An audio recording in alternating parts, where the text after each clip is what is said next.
आजकाल मला इंस्टाग्रामवर भरपूर असे रील्स दिसून राहिले.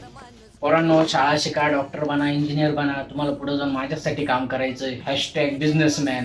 परत एक जण काय म्हणतो, नोकरीवाल्यांनो तुमचं जेवढं वर्षावारी येतंय तेवढं आमचं एक महिन्यावारी वाटण्यावारी जातंय. का रे राजा असं?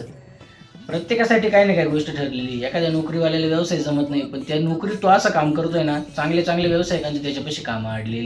आपण आपल्या व्यवसायात अभिमान ठेवावा, स्वाभिमान ठेवावा. पण आपण दुसऱ्याच्या नोकरीला जर वाईट म्हणून आपल्या व्यवसायाला चांगलं म्हणत असेल तर त्याला स्वाभिमान नाही, त्याला माज म्हणते, माज. आणि व्यवसायात काही असावं पण माज नसावं, कारण हे व्यवसायाचं घड्याळ कधी उलटं फिरतं ना, लक्षात सुद्धा येत नाही. परत एक जण काय म्हणतो, घ्या डबे, पळा कामावर, तुमच्या नोकरीवाल्यांसाठी गुलामी आम्हाला काही जमायची नाही.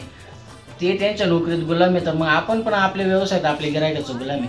मी तर बाबा छाती टोकपणे सांगतो, मी माझ्या व्यवसायात माझ्या गिरायकाचं गुलाम आहे. गिरायक आहे तर मी आहे. आणि नोकरीवाल्यांना तुम्हाला पण जर व्यवसायात पडायचं आहे, जिद्द आहे, चिकाटी आहे, बिंदास पडा.